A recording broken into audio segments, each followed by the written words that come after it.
പറയുന്നത് കൃത്യമായിട്ട് കേൾക്കാമോ? കാരണം ഞാൻ ഇവിടെ നിൽക്കുമ്പോൾ എനിക്കൊരു എക്കോ തോന്നുന്നുണ്ട്. ക്ലിയർ ആണ്?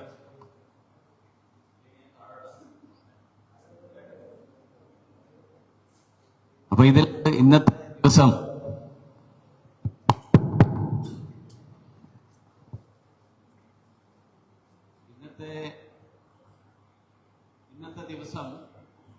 ഇപ്പൊ രാവിലെ 9:15 തുടങ്ങി വൈകിട്ട് 4:30 വരെയാണ് നമ്മളെല്ലാവരും ഇവിടെ ഒരുമിച്ച് നിൽക്കാൻ പോകുന്നത്. നമ്മുടെ മൻ കി ബാത്തിന്റെ ടാലന്റ് ഹണ്ട് പ്രോഗ്രാമിന്റെ ഭാഗമായി 12-ാം തീയതി ഡൽഹിയിലേക്ക് പോയി 21-ാം തീയതി തിരിച്ചെത്തുന്ന പ്രോഗ്രാമും അതുമായിട്ട് ബന്ധപ്പെട്ടിട്ടുള്ള കാര്യങ്ങളും ഇതൊക്കെ വിശദീകരിക്കാൻ വേണ്ടിയിട്ടാണ് നമ്മളിവിടെ ഇന്ന് ഒരുമിച്ച് വരണമെന്ന് തീരുമാനിച്ചിട്ടുള്ളത്. അപ്പോൾ നമ്മുടെ വളരെ എക്സ്പീരിയൻസ്ഡ് ആയിട്ടുള്ള ട്രെയിനറാണ്. പക്ഷെ അദ്ദേഹം ഒരു കാര്യം മിസ്സായി. കാരണം ആദ്യം നിങ്ങളോട് സംസാരിക്കുമ്പോൾ നിങ്ങൾ ഇന്നത്തെ ദിവസം മുഴുവൻ ഇവിടെ സ്പെൻഡ് ചെയ്യുമ്പോൾ നിങ്ങൾ ഈ പറഞ്ഞ കാര്യങ്ങളൊക്കെ കുറിച്ചു വെക്കാൻ നിങ്ങളുടെ എല്ലാവരുടെയും കയ്യിൽ ഒരു നോട്ട്ബുക്ക് ഉണ്ടോ എന്ന് ചോദിക്കാൻ മറന്നുപോയി. അതുകൊണ്ട് ഞാനത് നോട്ട്ബുക്കും പേനയും ഉണ്ട്.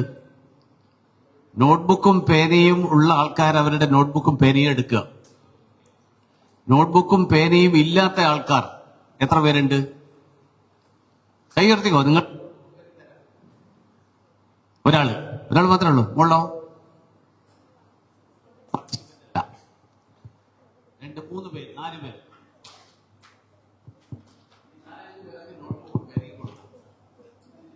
ഇടക്കിടക്ക് പകുതി വർക്ക് ചെയ്യുന്നു, പകുതി അങ്ങനെ ആയിരിക്കില്ല എന്ന് ഞാൻ വിചാരിക്കുക. ഈ മൈക്ക് പകുതി വർക്ക് ചെയ്യും, പകുതി വർക്ക് ചെയ്യാതിരിക്കുകയും ചെയ്തു കഴിഞ്ഞാൽ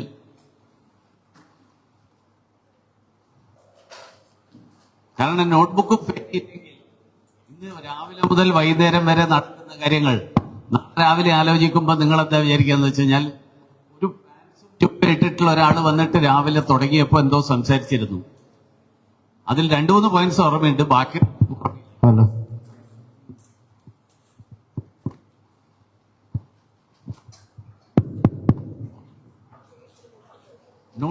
നോട്ട്ബുക്ക് അല്ലല്ല, പേപ്പറല്ല, നോട്ട്ബുക്ക്.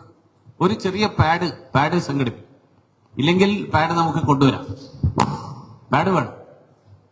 കാരണം കടലാസ് അത് പോകുന്ന വഴിയിൽ കളഞ്ഞു പോകും. നമ്മളെല്ലാവരും കോളേജ് വിദ്യാർത്ഥികൾ, സ്കൂൾ വിദ്യാർത്ഥികളൊക്കെ ആയിട്ടുള്ള ആൾക്കാരാണ്. ഇവരോട് റിക്വസ്റ്റ് ചെയ്താൽ മതി, അവരുടെ കയ്യിൽ കാണും. ഇവിടെ ഇത്രയധികം ട്രെയിനിങ് പ്രോഗ്രാംസ് നടക്കുന്ന സ്ഥലമില്ല. ഇല്ലെങ്കിൽ നമുക്ക് പുറത്തുനിന്ന് വാങ്ങിപ്പിക്കാം.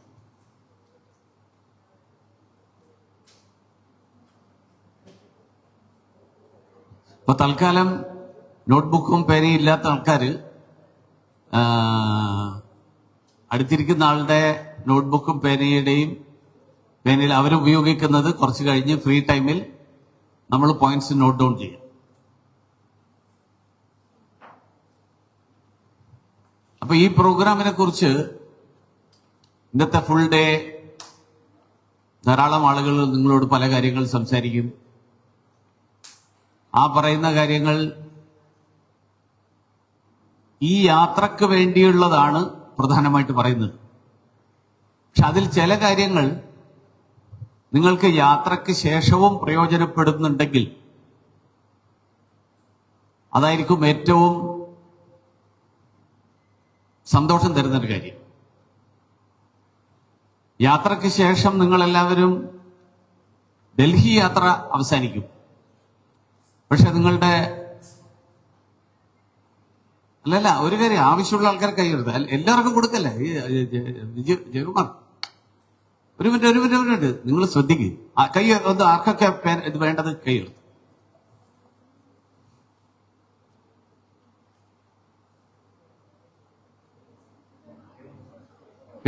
പേന ഇല്ലാത്ത ആരെങ്കിലും ഉണ്ടോ? ഈ മോൾക്ക് ഇവിടെ ഇവിടെ ഇവിടെ ഇവിടെ ഇവിടെ ആ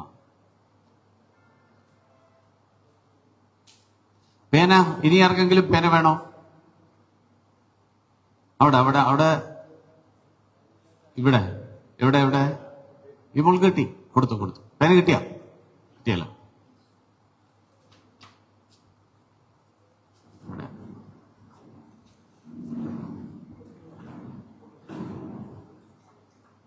എല്ലാവർക്കും കിട്ടിയല്ലോ? യെസ്. കാരണം ഞാൻ ഈ പറയുന്ന കാര്യങ്ങൾ ഇന്നത്തെ നമ്മുടെ ധാരാളം എക്സ്പേർട്സ് ആയിട്ടുള്ള ആൾക്കാരൊക്കെ വന്ന് അവർ പല കാര്യങ്ങൾ പറയും. അവർ പറയുന്ന കാര്യങ്ങൾ ചിലതൊക്കെ നമുക്ക് ഈ യാത്രക്ക് വേണ്ടിയിട്ട് പ്രയോജനപ്പെടുന്നതായിരിക്കും, ചില കാര്യങ്ങൾ നമുക്ക് ജീവിതത്തിൽ തന്നെ പ്രയോജനമുള്ള കാര്യങ്ങളായിരിക്കും. കാരണം ഇത് ഓറിയന്റേഷൻ യാത്രക്ക് വേണ്ടിയാണ്, പക്ഷേ ഈ യാത്ര തന്നെ ജീവിതം മുഴുവൻ പ്രയോജനപ്പെടാൻ വേണ്ടിയിട്ടുള്ള ഒരു യാത്രയാണ്. കാരണം ഇത് സംഘടിപ്പിക്കുന്നത് 2 ഓർഗനൈസേഷൻസ് ആണ്. ഒന്ന് മേരാ യുവ ഭാരത്. മേരാ യുവ ഭാരത് എന്ന് പറയുന്നത് ഗവൺമെന്റ് ഓഫ് ഇന്ത്യയിൽ യൂത്ത് അഫയർസ് ആൻഡ് സ്പോർട്സ് മിനിസ്ട്രിയുടെ കീഴിലുള്ള ഓട്ടോണമസ് ബോഡിയാണ്. മേരാ യുവ ഭാരതിന്റെ ലക്ഷ്യം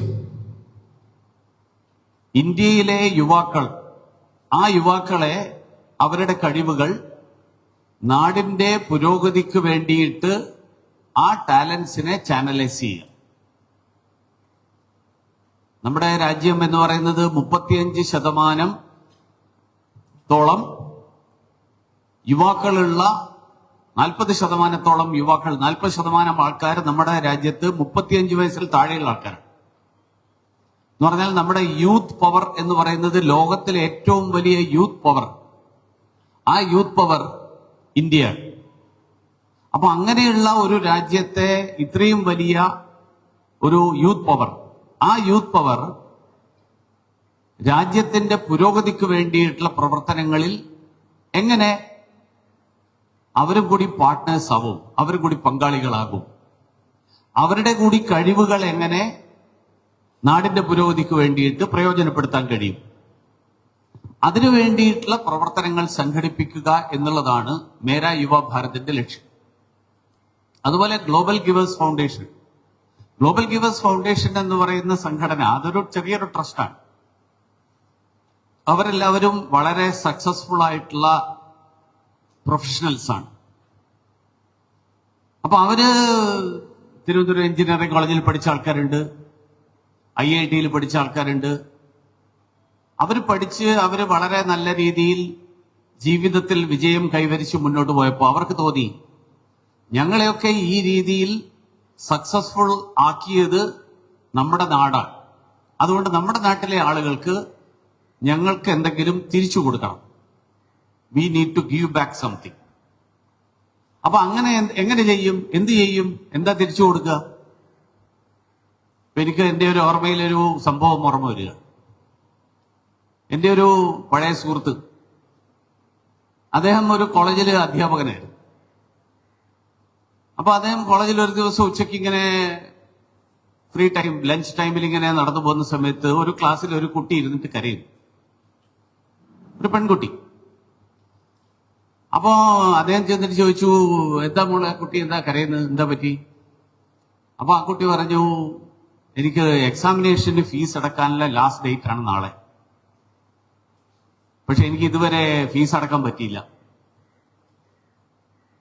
അച്ഛന് നല്ല സുഖമില്ലാത്തത് കൊണ്ട് അച്ഛൻ കുറെ ദിവസമായിട്ട് ജോലിക്ക് പോയിട്ടില്ല, ഇപ്പൊ വീട്ടില് വരുമാനമില്ല. അപ്പൊ അതുകൊണ്ട് ഞാൻ നാളെ പരീക്ഷയ്ക്ക് ഫീസ് അടച്ചില്ലെങ്കിൽ എന്റെ ജീവിതം തന്നെ പ്രശ്നമാവും. അതിന്റെ വിഷമത്തിൽ കരയാൻ അദ്ദേഹം പറഞ്ഞു, ശരി ഒരു കാര്യം ചെയ്യും, നീ നാളെ രാവിലെ സ്റ്റാഫ് റൂമിൽ വരൂ, നമുക്ക് എന്താ വഴി പറ്റുക എന്ന് നോക്കട്ടെ. പിറ്റേ ദിവസം സ്റ്റാഫ് റൂമിൽ വന്നപ്പോൾ അദ്ദേഹം പറഞ്ഞു, നിനക്ക് ഫീസ് അടക്കാനുള്ള എമൗണ്ട് ഇതാ, ഇത് നീ ഉപയോഗിച്ചിട്ട് ഫീസ് അടക്കും. ആ കുട്ടി ഫീസ് അടച്ചു, പരീക്ഷ എഴുതി, പാസ്സായി, പോയി. അദ്ദേഹവും അതങ്ങ് വിട്ടു. അത് കഴിഞ്ഞ് 1-2 വർഷം കഴിഞ്ഞപ്പോൾ ആ കുട്ടി തിരിച്ചു വന്നിട്ട് പറഞ്ഞു, സർ എനിക്ക് ജോലി കിട്ടി. ജോലി കിട്ടിയപ്പോൾ ആദ്യത്തെ ശമ്പളത്തിൽ നിന്ന് സാറിന്റെ കയ്യിൽ നിന്ന് ഞാൻ വാങ്ങിയ ഫീസ് തിരിച്ചു തരണം എന്ന് എനിക്ക് തോന്നി. അതുകൊണ്ട് ആ ഫീസ് തിരിച്ചു തരാനാണ് വന്നത്. അദ്ദേഹം പറഞ്ഞു, ഈ ഫീസ് എനിക്ക് തിരിച്ചു വേണ്ട, പകരം ഇതുപോലെയുള്ള നിരവധി ആളുകൾക്ക് ബുദ്ധിമുട്ട് അനുഭവിക്കുന്ന ആളുകളുണ്ടാവും. അങ്ങനെയുള്ള ആളുകളെ സഹായിക്കാൻ ഈ പണം നീ ഉപയോഗിക്കും. അപ്പൊ അദ്ദേഹം ചെയ്തത് എന്താ വെച്ചാല്, ഫീസ് തിരിച്ചു വാങ്ങിയിരുന്നെങ്കിൽ അതവിടെ അവസാനിച്ചത്. അപ്പൊ എന്റെ സുഹൃത്ത് എന്നോട് പറഞ്ഞത്, ആ പെൺകുട്ടി അവരെന്നോട് പറഞ്ഞത്, അദ്ദേഹം എന്നോട് ഇത് പറഞ്ഞതുകൊണ്ട് ഞാൻ ഇന്നും എന്റെ മനസ്സിൽ ഇതുപോലെയുള്ള ആളുകളെ സഹായിക്കാനും അവർക്ക് വേണ്ടിയിട്ട് ഒരു സപ്പോർട്ട് എന്നുള്ള നിലയിൽ പ്രവർത്തിക്കണം എന്നുള്ള മെസ്സേജ് എനിക്ക് കിട്ടി. അപ്പൊ ഇതേപോലെ ജീവിതത്തിൽ സക്സസ്ഫുൾ ആയിട്ടുള്ള പ്രൊഫഷണൽസ് ആയിട്ടുള്ള തിരുവനന്തപുരത്തും കേരളത്തിന്റെ ഭാഗങ്ങളിലൊക്കെയുള്ള ചില ആളുകൾ, അവർക്ക് തോന്നി ഞങ്ങൾക്ക് സക്സസ്ഫുൾ ആയി, പക്ഷെ ഞങ്ങൾ എങ്ങനെ തിരിച്ചു കൊടുക്കുക? ഞങ്ങൾ തിരിച്ചു കൊടുക്കുന്നത് ഞങ്ങളെപ്പോലെ തന്നെ ആകാൻ വേണ്ടിയിട്ട് നമുക്ക് നമ്മുടെ ഇന്നത്തെ വിദ്യാർത്ഥികളായിട്ടുള്ള ആളുകളെ നമ്മൾ സപ്പോർട്ട് ചെയ്യും. അപ്പൊ ഈ മൻ കി ബാത് ടാലന്റ് ഹണ്ടിന്റെ ഏറ്റവും പ്രധാനപ്പെട്ട എയിം, ഇപ്പൊ സ്റ്റാർട്ട് ചെയ്തപ്പോൾ തിരുവനന്തപുരം മാത്രമേ ഇപ്പൊ സ്റ്റാർട്ട് ചെയ്തിട്ടുള്ളൂ. കേരളത്തിന്റെ ബാക്കി ഭാഗങ്ങളിലും ധാരാളം ആൾക്കാർ ഇതുപോലെ ഞങ്ങളെ എന്താ ഉൾപ്പെടുത്താത്തതെന്ന് ചോദിക്കുന്ന ആൾക്കാരുണ്ട്. ബാക്കിയുള്ള ജില്ലയിലുള്ള എന്താ ഇത് നടത്താത്തത്?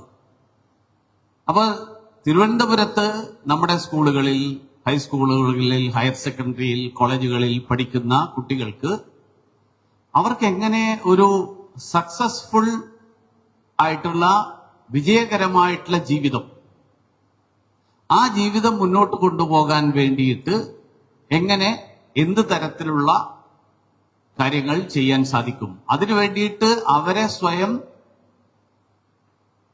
എക്യുപ്ഡ് ആക്കുക.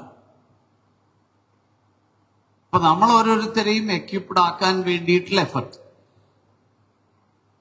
ആ എഫർട്ടാണ് ഗ്ലോബൽ ഗിവേഴ്സ് ഫൗണ്ടേഷൻ നടത്തുന്നത്. അപ്പൊ അതുകൊണ്ട് നമ്മുടെ ഈ തവണത്തെ ടാലന്റ് ഹണ്ടിൽ നിങ്ങൾ പലതരം മത്സരങ്ങളൊക്കെ മത്സരിച്ച് ജയിച്ചിട്ടുള്ള ആൾക്കാർ.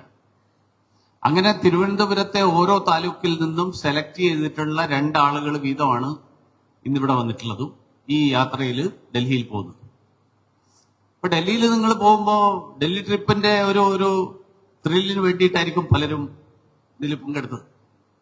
ഡൽഹിക്ക് പോകാനുള്ള ഒരു ചാൻസ് കിട്ടുമല്ലോ, ഇൻഡിപെൻഡൻസ് ഡേയിൽ പാർട്ടിസിപ്പേറ്റ് ചെയ്യാനുള്ള ചാൻസ് കിട്ടും. അതോടൊപ്പം നിങ്ങൾ ധാരാളം സ്ഥലങ്ങൾ കാണും. ഇത്തവണത്തെ ട്രിപ്പില് ഡൽഹിക്കൊപ്പം ഗോൾഡൻ ടെമ്പിൾ അമൃത്സറിൽ പോകാനുള്ള ഒരു പ്ലാൻ ഡൽഹിയിലെ ഓർഗനൈസേഴ്സ് പ്ലാൻ ചെയ്യുന്നുണ്ട്. ജാലിയൻ വാലാബാഗ് അവിടെ പോകാനും കാണാനുള്ള ഒരു പ്ലാൻ ഉണ്ടാക്കിയിട്ടുണ്ട്. അതുപോലെ പാകിസ്ഥാന്റെ അതിർത്തിയായിട്ടുള്ള വാഗ ബോർഡർ, ആ വാഗ ബോർഡറിൽ പോയി എല്ലാ ദിവസവും വൈകുന്നേരം ബീറ്റിംഗ് ദ റിട്രീറ്റ്, ആ പരിപാടി കാണാൻ വേണ്ടിയിട്ടുള്ള ഒരു പ്ലാനിങ് ഉണ്ടാക്കിയിട്ടുണ്ട്. ഇതൊക്കെ ഒരു സൈറ്റ് സീയിങ് ആണോ എന്ന് ചോദിച്ചു കഴിഞ്ഞാൽ സൈറ്റ് സീയിങ് ആണ്. പക്ഷെ ഇത് സൈറ്റ് സീയിങ് മാത്രമായിട്ട് അവസാനിക്കുന്നു. ഇതൊരു നമ്മളെ സംബന്ധിച്ചിടത്തോളം, നിങ്ങളെല്ലാവരും സ്കൂളിൽ എഡ്യൂക്കേഷണൽ ടൂർ പോകുന്ന ആൾക്കാരാണ്. എഡ്യൂക്കേഷണൽ ടൂർ എന്നാണ് പേരിടുന്നതെങ്കിലും നിങ്ങൾക്ക് എന്ത് എഡ്യൂക്കേഷൻ അതിൽ നിന്ന് കിട്ടുന്നുണ്ടെന്ന് എനിക്കറിയില്ല. 90% അങ്ങനത്തെ ട്രിപ്പുകളും ഒരു സൈറ്റ് സീയിങ് ആണ്. പക്ഷെ സൈറ്റ് സീയിങ് മാത്രമായിട്ട് അവസാനിക്കാതിരിക്കാൻ, ഉദാഹരണത്തിന് ഞാൻ നിങ്ങളോട് ജാലിയൻ വാലാബാഗ് എന്നാ നടന്നത്, അതിന്റെ ഡീറ്റെയിൽസ്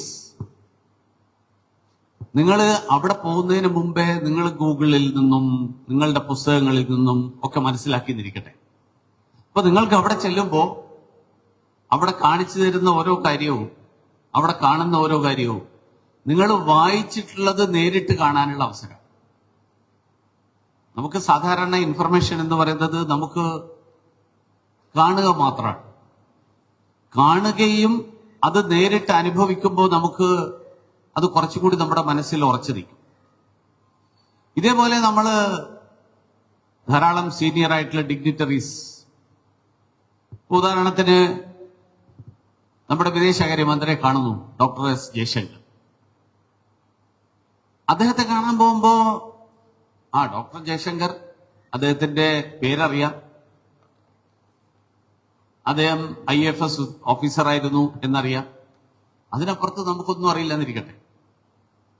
അദ്ദേഹത്തോട് എന്ത് കാര്യമാണ് എനിക്ക് നേരിട്ട് ചോദിക്കാനുള്ളത് എന്ന് എന്റെ മനസ്സിലൊന്നും ഉണ്ടാവില്ല. ഉദാഹരണത്തിന് ഡോക്ടർ ജയശങ്കറിന്റെ ജീവിതത്തെക്കുറിച്ച്, അദ്ദേഹത്തിന്റെ അച്ഛൻ ഡിഫൻസ് സെക്രട്ടറി ആയിരുന്ന ആളാണ്.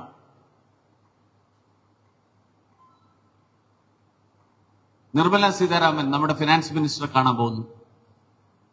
അവർ ഇന്ത്യയുടെ ചരിത്രത്തിൽ ഏറ്റവും കൂടുതൽ ബജറ്റ് അവതരിപ്പിച്ചിട്ടുള്ള ഒരാളാണ്.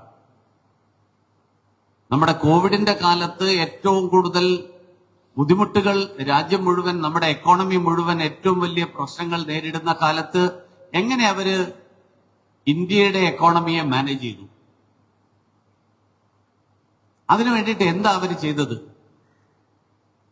ഇതുപോലെയുള്ള നിരവധി കാര്യങ്ങൾ നിങ്ങൾക്ക് ചോദിക്കാൻ നിങ്ങൾക്ക് സാധിക്കണമെങ്കിൽ നിങ്ങൾ ആദ്യം ആരെയൊക്കെയാണ് കാണാൻ പോകുന്നത്, അവരെക്കുറിച്ചിട്ടുള്ള ഒരു ബാക്ക്ഗ്രൗണ്ട്, അവരെക്കുറിച്ച് നിങ്ങൾക്കറിയാവുന്ന കാര്യങ്ങൾ മുഴുവൻ മനസ്സിലാക്കിയാലാണ് ഈ കാര്യത്തെക്കുറിച്ച് ഇവർ ഇങ്ങനെ ചെയ്തല്ലോ, ഇവരിങ്ങനെ ചെയ്യാൻ എങ്ങനെ ഇവർക്ക് സാധിച്ചു,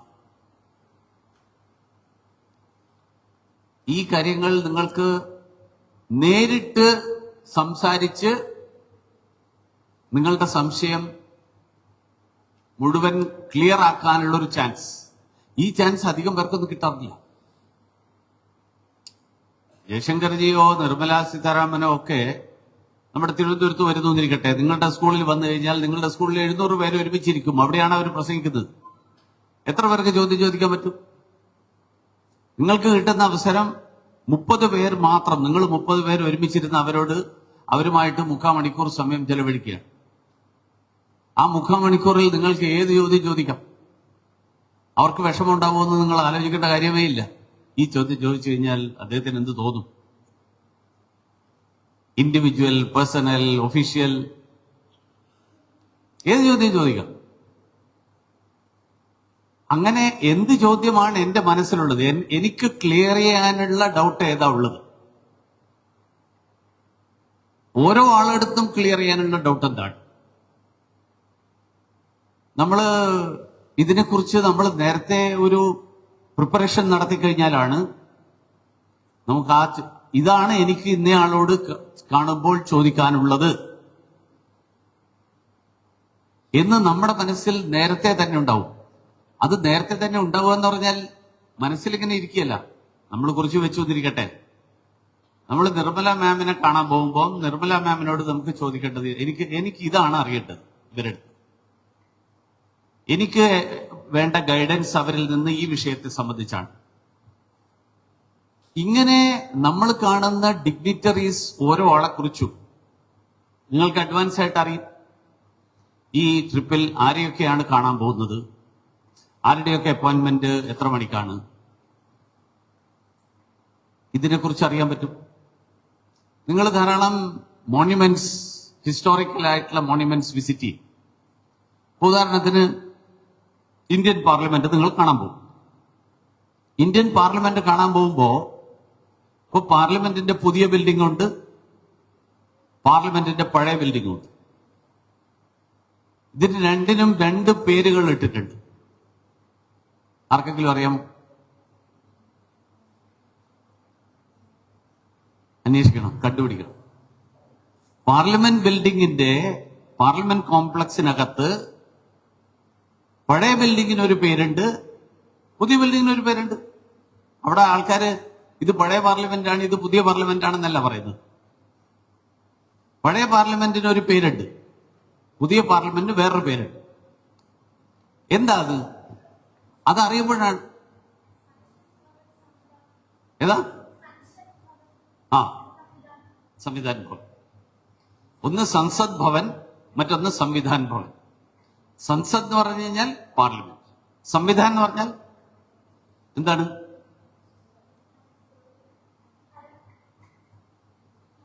ഭരണം അല്ലല്ല. സംവിധാൻ എന്നുള്ള ഹിന്ദി വാക്കിന്റെ മലയാള അർത്ഥം ഭരണഘടന എന്നാണ്. ഇതിലെ എത്ര പേര് ഹിന്ദി സ്കൂളിൽ ഹിന്ദി പരീക്ഷ എഴുതേണ്ട ഒരു സബ്ജക്റ്റായിട്ട് പഠിക്കുന്നുണ്ട്? ഹിന്ദി പഠിക്കാനേ ഇല്ലാത്ത ആൾക്കാരെ ബാക്കിയാണ്. ബാക്കി നിങ്ങളാരും ഹിന്ദി പഠിക്കുന്നില്ല, പേപ്പറേ ഇല്ല. ഓ ശരി, നിങ്ങൾക്ക് എല്ലാവർക്കും ഹിന്ദി എക്സാമിനേഷനുള്ള പേപ്പറുണ്ട്. അപ്പൊ സംവിധാൻ എന്നുള്ളത് കാരണം എന്ന് വെച്ച് കഴിഞ്ഞാല് നമ്മുടെ പഴയ ബിൽഡിംഗ്, ആ പഴയ ബിൽഡിംഗ് ഇന്ത്യയുടെ കോൺസ്റ്റിറ്റ്യൂവന്റ് അസംബ്ലി കൂടിയ സ്ഥലം കൂടിയാണ്. എന്ന് പറഞ്ഞാൽ 1949 നവംബർ 26 ഇന്ത്യയുടെ കോൺസ്റ്റിറ്റ്യൂഷൻ അംഗീകരിച്ചത്. 1950 ജനുവരി 26 തൊട്ട് ഇന്ത്യ ഒരു റിപ്പബ്ലിക്കായിട്ട് അനൗൺസ് ചെയ്യപ്പെട്ടു, പ്രൊക്ലെയിം ചെയ്യപ്പെട്ടു. പക്ഷേ കോൺസ്റ്റിറ്റ്യൂഷൻ ഓരോ ക്ലോസസ്, ആർട്ടിക്കിൾസ് ഇതൊക്കെ ചർച്ച ചെയ്ത് ഫൈനലൈസ് ചെയ്തത് 1949 നവംബർ 26. ആ കംപ്ലീറ്റ് പ്രക്രിയ പ്രോസസ് നടന്ന ബിൽഡിങ്ങിലാണ് പിന്നീട് ഇന്ത്യയുടെ പാർലമെന്റായിട്ട് നമ്മൾ വർഷങ്ങളോളം കഴിഞ്ഞ 2 വർഷം മുൻപ് വരെ 2023 വരെ നമ്മൾ യൂസ് ചെയ്തിരുന്നത്. അതിന് ഇപ്പോൾ ഉള്ള പേര് അതുകൊണ്ട് സംവിധാൻ ഭവൻ. അപ്പൊ അതുമായിട്ട് ബന്ധപ്പെട്ടിട്ടുള്ള ധാരാളം കാര്യങ്ങൾ നിങ്ങൾക്കുണ്ടാവും. അപ്പൊ അവിടെ ചെല്ലുമ്പോ സെൻട്രൽ ഹാൾ, എന്താ സെൻട്രൽ ഹാൾ, എന്താണ് ലോബി? ഒരുപക്ഷെ ഈ തവണ നിങ്ങൾക്ക് ഇതിനു മുൻപുള്ള ട്രിപ്പുകളിൽ, മുൻപുള്ള സീസണുകളിൽ ഒന്നും ആർക്കും കിട്ടിയിട്ടില്ലാത്ത ഒരു ചാൻസ് ഒരുപക്ഷെ നിങ്ങൾക്ക് കിട്ടും. കാരണം വെച്ചാൽ അവരൊക്കെ ഇതിനു മുമ്പൊക്കെ പോയ സമയത്ത് പാർലമെന്റ് സമ്മേളനം നടക്കുന്ന കാലത്തല്ല പോയത്. ഇത്തവണ നിങ്ങൾ പോകുമ്പോൾ പാർലമെന്റ് സമ്മേളനം നടക്കുന്ന ദിവസമാണ് നിങ്ങൾ പോകുന്നത്. ഒരുപക്ഷെ നിങ്ങൾക്ക് പാർലമെന്റ് സമ്മേളനം നടക്കുന്ന സമയത്ത് നിങ്ങൾക്ക് ഗാലറിയിൽ ഒരുപക്ഷെ പോയിരിക്കാൻ ചാൻസ് കിട്ടുമായിരിക്കും.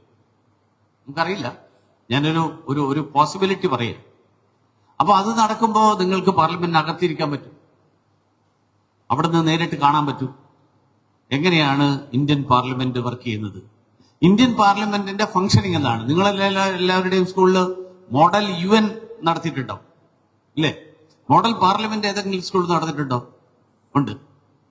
ഈ മോഡൽ പാർലമെന്റ് നടക്കുമ്പോ എങ്ങനെയാണ് പാർലമെന്റിന്റെ ഒരു റുട്ടീൻ ഡേ നമുക്ക് നേരത്തെ മനസ്സിലാക്കാൻ പറ്റും. അപ്പൊ നിങ്ങൾ അവിടെ 12 മണിക്ക് ചെല്ലുമ്പോൾ കാണുന്നത് എന്തായിരിക്കും എന്ന് നിങ്ങൾക്ക് മുൻകൂട്ടി അറിയാം. 2 മണിക്കാണ് പോകുന്നതെങ്കിൽ എന്താണ് കാണുക എന്ന് നിങ്ങൾക്ക് മുൻകൂട്ടി അറിയാം. 11 മണിക്കാണ് പോകുന്നതെങ്കിൽ നിങ്ങൾക്ക് എന്തായിരിക്കും അവിടെ നടക്കുന്നത് നിങ്ങൾക്ക് അഡ്വാൻസ് ആയിട്ട് അറിയാൻ പറ്റും. കാരണം ഇന്ത്യൻ പാർലമെന്റിൽ 11 മണി തൊട്ട് 6 മണി വരെ, അതാണ് സമയം, പാർലമെന്റിന്റെ ഫോർമൽ സമയം. ആ സമയത്ത് ഓരോ മണിക്കൂറിലും എന്തൊക്കെ നടക്കും എന്നുള്ളത് പ്രിസ്ക്രൈബ് ചെയ്തിട്ടുണ്ട്. രാജ്യസഭയിൽ എന്ത് നടക്കും, ലോക്സഭയിൽ എന്ത് നടക്കും, ഇതും പ്രിസ്ക്രൈബ് ചെയ്തിട്ടുണ്ട്. രാജ്യസഭയിൽ നടക്കുന്ന അതേ സമയത്ത് ലോക്സഭയിൽ നടക്കുന്നത് വേറെ ഒന്നായിരിക്കും. എന്താണ് ഇന്നത്തെ പാർലമെന്റിലെ ഉണ്ടാകുന്ന ലെജിസ്ലേറ്റീവ് പ്രോസസ്? പാർലമെന്റിൽ പലതരം കാര്യങ്ങൾ നടക്കും. ലെജിസ്ലേറ്റീവ് പ്രോസസ് എന്ന് പറയുന്ന ഒരു കാര്യമുണ്ട്. അതല്ലാത്ത പബ്ലിക് ഇഷ്യൂസിനെ കുറിച്ചിട്ടുള്ള ഡിസ്കഷൻസ് നടക്കുന്ന സമയമുണ്ട്. ഇതൊക്കെ സ്പെസിഫൈഡ് ആയിട്ടുള്ള സമയങ്ങളാണ് പാർലമെന്റ്. നിങ്ങൾ രാഷ്ട്രപതി ഭവൻ വിസിറ്റ് ചെയ്യാൻ പോകുന്നതിരിക്കട്ടെ, എന്നാണ് രാഷ്ട്രപതി ഭവൻ പണിതത്, എന്തൊക്കെയായിരുന്നു അതിന്റെ ബാക്ക്ഗ്രൗണ്ട്, എന്താണ്? ഇന്ത്യയുടെ വൈസ്രോയ്സ് ഹൗസ് ആയിട്ടാണ് അത് പണിതത് ആദ്യം. അപ്പൊ അത് എങ്ങനെയാ, അവിടെ എത്ര മുറികളുണ്ട്, എന്താ അതിന്റെ പ്രത്യേകത? പാർലമെന്റിന് ഇന്ത്യയുടെ രാഷ്ട്രപതി ഭവൻ എന്താണ്? ലോകത്തിലെ ഹെഡ്സ് ഓഫ് സ്റ്റേറ്റ്സ്, ആ ഹെഡ്സ് ഓഫ് സ്റ്റേറ്റ്സിന്റെ റെസിഡൻസുകളിൽ ഇന്ത്യയുടെ ഹെഡ് ഓഫ് സ്റ്റേറ്റ് ആണ് രാഷ്ട്രപതി. ആ രാഷ്ട്രപതി ഭവൻ എന്താണ് പ്രത്യേകതകൾ? നിങ്ങൾ പ്രധാനമന്ത്രി പ്രൈം മിനിസ്റ്റേഴ്സ് മ്യൂസിയം കാണാൻ പോകും. ജവഹർലാൽ നെഹ്റു തൊട്ട് പ്രൈം മിനിസ്റ്റർ നരേന്ദ്രമോദി വരെയുള്ള എല്ലാ പ്രധാനമന്ത്രിമാരുടെയും ഇൻഡിപെൻഡൻസ് ഡേ അഡ്രസ് അവിടെ നിങ്ങൾക്ക് നേരിട്ട് കാണാം. ഏത് പ്രസംഗം കേൾക്കാനാണ് എനിക്ക് ആഗ്രഹം? ഇങ്ങനെ ഒരു കാര്യം നിങ്ങൾ കാണാൻ പോകുന്നതിന് മുമ്പ് നിങ്ങൾ നേരത്തെ പ്രിപ്പയർ ചെയ്തൊന്നിരിക്കട്ടെ, നിങ്ങൾക്ക് ഈ യാത്ര കൊണ്ട് പ്രയോജനം ഉണ്ടാവും. അല്ലെങ്കിൽ ഇതൊരു സൈറ്റ് സീയിങ് ട്രിപ്പാവും. അപ്പൊ സൈറ്റ് സീയിങ് ട്രിപ്പായിട്ട് അവസാനിക്കണോ, അതോ എനിക്ക് ഇതിൽ നിന്ന് കുറെ കൂടി കാര്യങ്ങൾ പഠിക്കാൻ മനസ്സിലാക്കാനുള്ള അവസരമായിട്ട് മാറ്റണോ എന്ന് നമ്മളാണ് തീരുമാനിക്കേണ്ടത്. അതുകൊണ്ടാണ് ഞാൻ പറഞ്ഞത്, ഇന്നത്തെ ഈ ഒരു ദിവസത്തെ പ്രോഗ്രാം ഈ യാത്രയുടെ സംബന്ധിച്ചിട്ടുള്ള ഓറിയന്റേഷന് വേണ്ടിയാണെങ്കിലും അത് നിങ്ങളുടെ മുഴുവൻ ജീവിതയാത്രക്ക് പ്രയോജനപ്പെടുന്ന കാര്യമാക്കിയിട്ട് മാറ്റാൻ കഴിയുമോ എന്നുള്ളതാണ് നമ്മൾ ഓരോരുത്തരും ആലോചിക്കേണ്ടത്. നമ്മൾ അതാണ് ശ്രമിക്കേണ്ടത്. അങ്ങനെ ശ്രമിച്ചു കഴിഞ്ഞാൽ നിങ്ങൾക്ക് ഈ യാത്ര കൊണ്ട് ധാരാളം പ്രയോജനമുണ്ടാവും. അല്ലെങ്കിൽ ഒരു ട്രിപ്പ് പോയി, ഞങ്ങൾ 4 ദിവസം അവിടെ പോയി അടിച്ചു പൊളിച്ചു തിരിച്ചു വന്നു. അപ്പൊ അതുകൊണ്ട് നമ്മൾ ഈ പ്രോഗ്രാം ഒരു ലേണിംഗ് എക്സ്പീരിയൻസ്. ഇതൊരു സൈറ്റ് സീയിങ് ട്രിപ്പ് മാത്രമായിട്ടല്ല. കുറച്ച് സൈറ്റ് സീയിങ് ഉണ്ടാവും നാച്ചുറലി. നിങ്ങൾ ഷോപ്പിങ്ങിന് പോകുമ്പോഴും പല കാര്യങ്ങൾ പഠിക്കാൻ പറ്റും. ഷോപ്പിംഗ് എന്ന് പറഞ്ഞാൽ സാധനം വാങ്ങൽ മാത്രമല്ല. ഡൽഹിയിലെ ഷോപ്പിംഗ് എന്ന് പറഞ്ഞു കഴിഞ്ഞാൽ ഏത് മാർക്കറ്റ് എന്താണ്, കൊണോട്ട് പ്ലേസിൽ എങ്ങനെയാണ്, സരോജിനി മാർക്കറ്റ് എന്ന് പറഞ്ഞാൽ എന്താണ്, കരോൾ ബാഗ് എന്ന് പറഞ്ഞാൽ എന്താണ്, ചാന്ദിനി ചൗക്ക് എന്ന് പറഞ്ഞാൽ എന്താണ്, ഇതെല്ലാം ഒരേപോലെയാണോ? അല്ല, ഇതെല്ലാം വ്യത്യാസമാണ്. അപ്പൊ ഈ ഡൽഹിയെ കുറിച്ച് അറിയാൻ, ഇന്ത്യയെ കുറിച്ച് അറിയാൻ അതിനുള്ള ഒരു അവസരമാണ് നിങ്ങൾക്കെല്ലാവർക്കും ഈ യാത്രയിലൂടെ ലഭിക്കാൻ പോകുന്നത്. ഈ യാത്രയോടുകൂടിയിട്ട് നമ്മുടെ ഈ കംപ്ലീറ്റ് ആക്ടിവിറ്റി അവസാനിക്കുക എന്നുള്ളതും അല്ല ലക്ഷ്യം. നിങ്ങളെല്ലാവരും ഇപ്പോൾ സ്കൂളിൽ പഠിക്കുന്ന ആൾക്കാരുണ്ട്. നിങ്ങളെല്ലാവരും അടുത്ത വർഷം ചിലര് ഹയർ സെക്കൻഡറിയിലേക്ക് വരും. ഹയർ സെക്കൻഡറി പഠിക്കുന്ന ചില ആൾക്കാർ കോളേജിലേക്ക് വരും. കോളേജ് പഠിച്ചുകൊണ്ടിരിക്കുന്ന ആൾക്കാർ ഇനി എന്താണെന്നുള്ളതിനെ കുറിച്ച് ഒരു പ്ലാനിങ് ഉണ്ടാവും. അപ്പൊ നിങ്ങളുടെ കരിയർ എങ്ങനെയായിരിക്കണം, നിങ്ങൾക്ക് കരിയറിൽ എങ്ങനെ മുന്നോട്ട് പോകാൻ പറ്റും, എന്തൊക്കെ ചാൻസസ്, എന്തൊക്കെ അവസരങ്ങളാണ്. ഇന്നിപ്പോ ഇരിക്കുന്ന നമ്മുടെ ഉച്ചയ്ക്ക് ശേഷത്തെ സെഷനിൽ ഇരിക്കുന്ന ആൾക്കാർ അങ്ങനത്തെ കാര്യങ്ങളെ കുറിച്ച് കൂടി വിശദീകരിക്കാൻ പറ്റുന്ന ആൾക്കാരാണ്. ഏതൊക്കെ കരിയർ ഓപ്ഷൻസ് ആണ് അവൈലബിൾ. ഇപ്പൊ നമ്മുടെ ഇന്നത്തെ ഈ ഗ്ലോബൽ ഗിവേഴ്സ് ഫൗണ്ടേഷന്റെ ഒരു നമ്മുടെ ട്രസ്റ്റി, അദ്ദേഹം US-ല് ഒരു മൊണോപ്പൊളി യുണീക്ക് ആയിട്ടുള്ള ബിസിനസ് നടത്തുകയാണ്. അദ്ദേഹത്തിന് മാത്രമേ ആ ബിസിനസ് ഉള്ളൂ. ടെക്നോളജി ബേസ്ഡ് ആയിട്ടുള്ളത് അണ്ടർ വാട്ടർ കമ്മ്യൂണിക്കേഷൻ കേബിൾസ്. അതിന്റെ ഒരു ടെക്നോളജി, അദ്ദേഹത്തിന്റെ ഒരു യൂണീക്ക് ടെക്നോളജിയിലാണ്. ഡൽഹി IIT-യിൽ പഠിച്ച ആളാണ്, മലയാളിയാണ്. അപ്പൊ ഇതുപോലെയുള്ള ധാരാളം യുണീക്ക് ആയിട്ടുള്ള കാര്യങ്ങളുണ്ട്. കരിയർ എന്ന് പറഞ്ഞു കഴിഞ്ഞാൽ എഞ്ചിനീയർ, ഡോക്ടർ, ചാർട്ടേഡ് അക്കൗണ്ടന്റ് മാത്രമല്ല, ധാരാളം കരിയർ ഓപ്ഷൻസ് ഉണ്ട്. മാത്രമല്ല, ഇന്ന് നമ്മുടെ ഡോക്ടർ ജയശങ്കർജി എല്ലായ്പ്പോഴും പറയുന്നത്, നമ്മൾ സാധാരണ പറയാറുണ്ട്, നമ്മൾ ഇന്ത്യയിൽ നിന്ന് വിദേശത്തേക്ക് പോകുന്ന ആൾക്കാരുടെ പോക്കിനെ കുറിച്ച് നമ്മൾ പറയുന്നത് ബ്രെയിൻ ഡ്രെയിൻ എന്ന് പറയാറുണ്ട്. ജയശങ്കർജി പറയുന്നത്, I don't consider it as brain drain. I would like to look at it as Indians making the whole world as their workplace. ലോകം മുഴുവൻ ഇന്ത്യക്കാര് അവരുടെ കഴിവ് തെളിയിക്കാൻ, അവർക്ക് പ്രവർത്തിക്കാനുള്ള ഒരു മേഖലയാക്കിയിട്ട് മാറ്റിയിരിക്കുന്നു. എന്ന് പറഞ്ഞാൽ നിങ്ങളുടെ മാപ്പ്, നിങ്ങളുടെ ക്യാൻവാസ് തിരുവനന്തപുരമല്ല, കേരളമല്ല, ഇന്ത്യയല്ല, നിങ്ങളുടെ ക്യാൻവാസ് ദ ഹോൾ വേൾഡ് ആണ്. അപ്പൊ ലോകത്ത് എവിടെയും ആ അവസരങ്ങൾ പ്രയോജനപ്പെടുത്താൻ നമുക്ക് സാധിക്കണം. അപ്പൊ ലോകം മുഴുവനുള്ള അവസരങ്ങൾ എന്തൊക്കെയാണെന്ന് നമ്മൾ അറിയണം. ആൾക്കാർ പറയും, അച്ഛനും അമ്മയും ഇവിടെ ഇട്ടിട്ട് എല്ലാവരും അങ്ങ് പോയി. ഞാൻ ഈ കഴിഞ്ഞ ദിവസം ഒരു മരണം വിട്ടു പോയി. 3 ആൺമക്കളാണ്, 3 പേരും UK-ലാണ്. പ്രായമുള്ള അമ്മ മാത്രമേ ഉള്ളൂ. പക്ഷെ അത് ജീവിതത്തിന്റെ ഭാഗമാണ്. പക്ഷെ നമ്മുടെ നാട്ടിൽ അച്ഛനും അമ്മയും ഉണ്ട്. അച്ഛനും അമ്മയും ജീവിതത്തിൽ ഇതാകുമ്പോൾ അവസാനം യൂട്യൂബിലൂടെ മാത്രം കാണുന്ന, അല്ലെങ്കിൽ മൊബൈലിലൂടെ അച്ഛനും അമ്മയും കാണുന്ന സ്ഥിതി ആവരുത്. അപ്പൊ നമ്മുടെ കുടുംബത്തോട്, നമ്മുടെ നാടിനോട് ഉള്ള സ്നേഹം. ഇപ്പോ ഈ പ്രോഗ്രാം നടക്കുന്നത് എന്തുകൊണ്ടാ? അവരെല്ലാവരും വിദേശത്ത് ജോലി ചെയ്യുന്ന ആൾക്കാരുണ്ട്, ഇന്ത്യയിൽ പല സ്ഥലത്ത് ജോലി ചെയ്യുന്ന ആൾക്കാരുണ്ട്. പക്ഷെ അവർക്ക് തോന്നി, നമുക്ക് നമ്മുടെ നാടിനോടൊരു കമ്മിറ്റ്മെന്റ് ഉണ്ട്, നമ്മുടെ നാട്ടിലെ കുട്ടികൾക്ക് ഒരു ചാൻസ് കൊടുക്കണം, അവർക്കൊരവസരം കൊടുക്കണം എന്ന് തീരുമാനിച്ചത് കൊണ്ടാണ് ഈ പ്രോഗ്രാം നടക്കുന്നത്. ഈ പ്രോഗ്രാമിന്റെ ഫോർമൽ ഓർഗനൈസേഷൻ മേരാ യുവഭാരത് നടത്തുന്നുണ്ടെങ്കിലും ഗവൺമെന്റ് ഓഫ് ഇന്ത്യ ഇതിൽ ഒരൊറ്റ പൈസ ചെലവാക്കുന്നില്ല. എക്സ്പെൻഡിച്ചർ മുഴുവൻ നോക്കുന്നത് ഗ്ലോബൽ ഗിവേഴ്സ് ഫൗണ്ടേഷൻ, ആ ഗ്ലോബൽ ഗിവേഴ്സ് ഫൗണ്ടേഷനാണ്. അതുകൊണ്ട് ഇതൊരു ഗവൺമെന്റൽ എഫർട്ടാണോ എന്ന് ചോദിച്ചു കഴിഞ്ഞാൽ പാർഷ്യലി ആണ്, പക്ഷേ വലിയൊരളവോളമല്ല. കാരണം നമ്മുടെ സൊസൈറ്റിയിൽ തന്നെ സൊസൈറ്റിയോട് കമ്മിറ്റ്മെന്റ് ഉള്ള ആളുകൾ, ഞാൻ നേരത്തെ പറഞ്ഞില്ലേ, ഫീസ് അടക്കാൻ പറ്റാതിരുന്ന ടീച്ചർ സഹായിച്ച് ഫീസ് അടച്ച കുട്ടി പിന്നീട് അദ്ദേഹം പറഞ്ഞു എനിക്ക് ഈ പൈസ വേണ്ട, ഞാനിത് തിരിച്ചു തരികയാണ്. അപ്പൊ നിങ്ങൾ ഇതുപോലെ ആൾക്കാരെ സഹായിക്കുമെന്ന് പറഞ്ഞതുകൊണ്ട് ഇന്നും ധാരാളം ആളുകളെ, കുട്ടികളെ സഹായിക്കുന്നത് പോലെയുള്ള ആളുകൾ നമ്മുടെ നാട്ടിൽ ഉണ്ടായതുകൊണ്ടാണ് നമ്മുടെ ഈ ആക്ടിവിറ്റി നടക്കുന്നത്.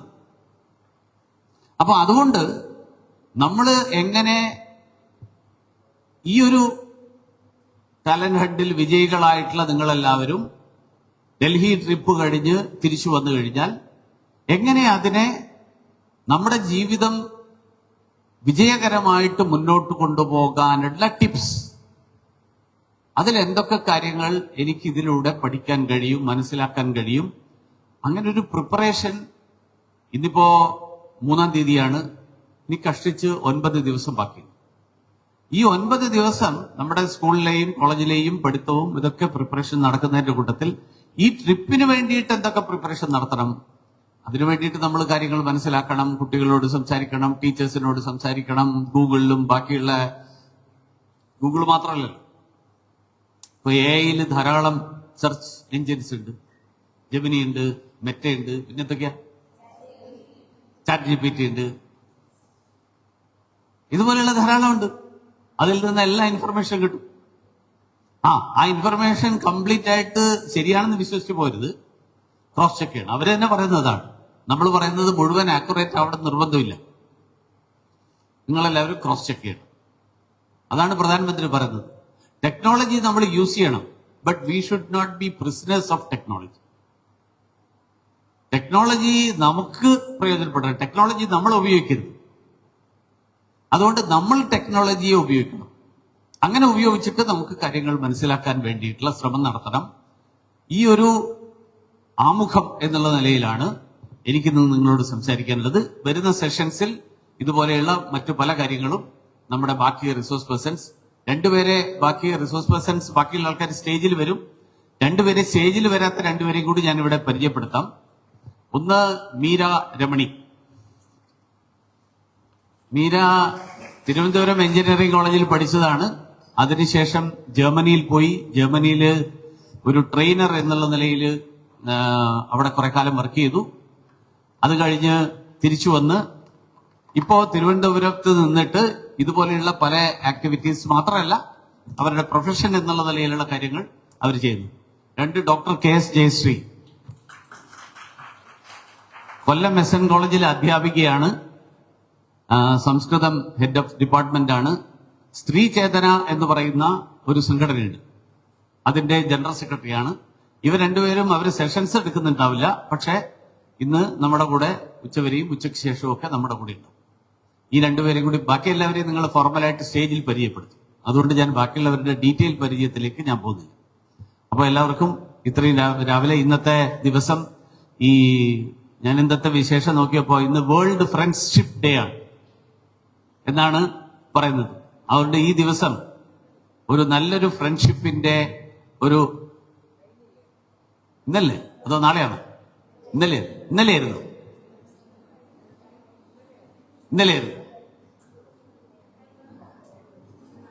ഇന്നാണ് വേൾഡ് ഫ്രണ്ട്ഷിപ്പ് ഡേ.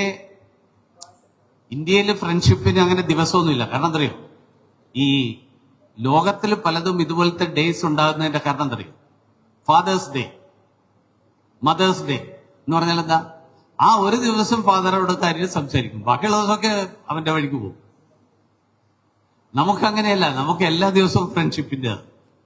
പക്ഷെ ലോകം ഒരു ദിവസം ഫ്രണ്ട്ഷിപ്പിന് വേണ്ടി വെച്ചിട്ടുണ്ട്. ഞാനത് സാന്ദർഭികമായിട്ട് പറഞ്ഞു തന്നെയാണ്. ആ ഒരു ദിവസത്തെ ഫ്രണ്ട്ഷിപ്പായിട്ട് മാത്രം നിൽക്കാതെ ഇന്ന് നിങ്ങൾ 30 പേര് ഇവിടെ ഒരുമിച്ച് വരുന്നു.